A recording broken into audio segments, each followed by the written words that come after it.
बच्चों, आज हम लोग पाठ का पुनरावृत्ति करेंगे क्योंकि आपकी अर्धवार्षिक परीक्षाएं होने वाली है। ठीक है, तो आज हम लोग पाठ 5 संस्कृतस्य महिमा पाठ से कुछ प्रश्न इस पर लिखे हैं और आप लोगों में से इन्हें बारी बारी से सबको उत्तर देना है ताकि आपको अच्छे से पाठ का अभ्यास हो जाए और परीक्षा में आप अच्छे अंक ला सकें। तो चलिए हम शुरू करते हैं। पहला प्रश्न, संस्कृत में लगभग कितनी धातुएं हैं? कौन बताएगा आप में से? शालिनी, खड़े हो जाइए। आप इस सवाल का जवाब दीजिए कि संस्कृत में लगभग कितनी धातुएं हैं? संस्कृत में लगभग 2000 धातुएं हैं। कितनी धातुएं हैं? 2000। ठीक है, बहुत सुंदर जवाब, बैठ जाइए। और दूसरा सवाल मेरा है, धातु कितने प्रकार की होती हैं? नाम बताएं। कौन बताएंगे? कौन बताएंगे? हम। आप बताएंगे? ठीक है, साक्षी बताइए। धातु मुख्यतः 3 प्रकार की होती है। पहला आत्मनेपदी, दूसरा परस्मैपदी और तीसरा उभयपदी। धातुएं इन्होंने बताए 3 प्रकार की होती हैं, आत्मनेपदी, परस्मैपदी और उभयपदी। ठीक है, बहुत सुंदर जवाब, बैठ जाइए। अब तीसरा सवाल है, संस्कृत में कितने लकार होते हैं? 5 लकारों के नाम बताएं। किन्हीं 5 लकारों के नाम कौन बताएंगे? ठीक है, उठ जाइए, बताइए। संस्कृत में 10 लकार होते हैं। लट लकार, लंग लकार, लोट लकार, लिट लकार, विधि लिंग। वाह, बहुत सुंदर जवाब।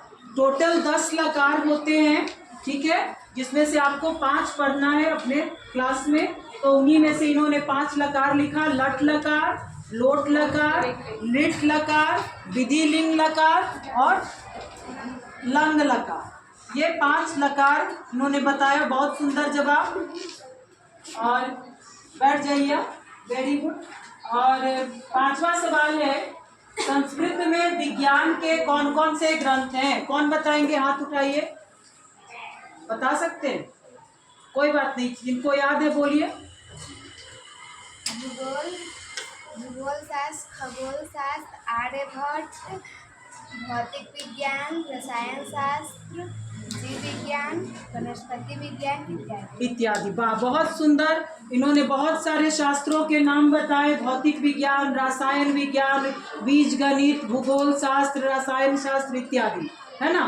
तो ये सारे विषय हमारे पहले संस्कृत में विज्ञान के रूप में लिखे गए थे। विज्ञान के विषय भी संस्कृत में लिखे गए थे। बहुत सुंदर जवाब। चलिए, अब एक आखिरी सवाल है इस पाठ से, बैठ जाइए।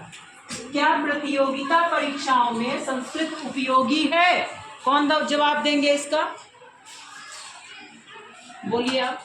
हाँ, प्रतियोगी परीक्षा में संस्कृत उपयोगी है क्योंकि उसका प्रयोग ऐच्छिक विषय के रूप में किया जाता है। ऐच्छिक विषय के रूप में इनका कहना है कि हाँ, प्रतियोगी परीक्षाओं में भी संस्कृत का उपयोग होता है और उसे हम ऐच्छिक विषय के रूप में प्रयोग करते हैं। किस विषय के रूप में करते हैं? वाह, बहुत सुंदर आप लोगों का सभी का जवाब रहा और उम्मीद करते हैं कि आप इस तरह से पुनरावृत्ति करके और परीक्षा में अच्छा अपना अंक प्राप्त करेंगे। ठीक है, चलिए एक छोटी सी ताली आपके लिए।